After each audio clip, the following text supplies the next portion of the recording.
Hey guys, it's Wandering Whittles. Welcome back to my channel.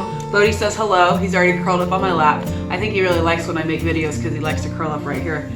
Today we're going to be talking about fungus gnats in your houseplants. If you're like me, you have seen an increase in these gnats, insect activity. These gnats happen to be fungus gnats and they feed off of decaying matter, which means you're probably watering too much. And I have been guilty here lately just because the AC's on. I think it's summer, so I'm watering a little bit more, but it's a little bit cooler in the house, so the water's not evaporating as quickly. So these fungus gnats, like I just said, are eating and feeding off of decaying matter, which can be found in your plants. And unfortunately, they can actually eat the roots. So those tiny little roots that come off of the main roots, they can just gnaw on those and you can end up having a lot of damage. So what you're probably seeing is the actual adult fungus gnat.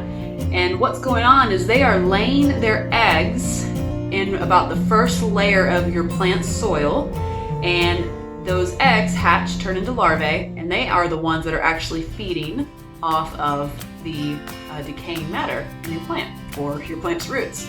So we really need to get those under control. We need to take care of them and get rid of them, and then continue to prevent those guys from showing back up. So what I have actually started to do that has been really successful in getting rid of these guys is to water from the bottom up. Instead of watering with a watering can from top down, I have now started putting my plants in the sink, filling them up about halfway on the pot, and letting them just soak up the water from below. What that's going to do is that's going to eliminate a lot of moisture on that top 1 to 2 inches, which in the 1 inch of soil is usually where the eggs are laid and where the larvae continue to live and feed until they become adults. So it's really important to eliminate that moisture in the plant soil. As you can see, I am watering from the bottom up with all of my plants regardless of the size.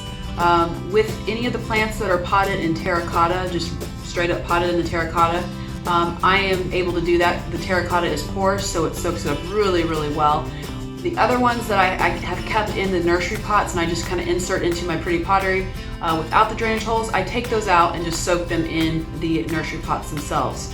Now if you do have a plant that is potted in a glazed pot, you can still do this. It's just going to take a little bit longer just because it's not porous like the terracotta. Now there is one caveat to all of this. If you're using fertilizer, which around this time you probably should be, you are going to have to water from the top a couple times, but your normal maintenance watering should not be from the top. It should be from the bottom up. So again, placing that in the water. So if you're fertilizing, certainly you're going to need to water from the top down with a watering can to allow that water to go all the way down from where you put the fertilizer.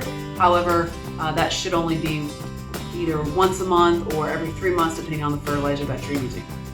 Another thing you can do to help prevent fungus gnats from attacking your plant and calling it home is putting something on top of that top layer of the plant. So for instance, you can put a moss, a decorative moss, you can put those decorative pebbles, those rocks, something like that that's going to allow them from actually getting in there.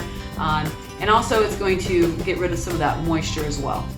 If you have to resort to using insecticide, I would recommend using a systemic. The one that I use is the Systemic Houseplant Insect Control, and it's made by Bonide. It is a granular, so you sprinkle it on the top layer of the soil, and you will have to water it from the top down with a watering can to allow that insecticide to go through, work its way through the soil, and be absorbed through the roots. You can also use a topical insecticide. Neem oil would work, anything like that. You can spray the top layer of the soil as well as the actual leaves or the blades of the plant. Make sure you do it outside and allow it to dry, of course, before you bring it inside. Alright guys, that's it for my tips and tricks on how to get rid of and prevent fungus gnats. All these tips and tricks that I mentioned today have really helped me. I've seen a decrease in their activity, and I believe I have disrupted their life cycle, and that's really the ultimate goal. So I hope you guys give this a try, and feel free to ask me any questions below in the comment section. If you guys haven't already subscribed to my channel, hit the subscribe button below. I'd love to have you. And as always, thank you for watching my video. I'll see you next time. Bodhi says hi, but he's not going to look at the camera. You want to look at the camera? He wants to get down. No, you guys don't have dogs. You're missing out. I'm just saying.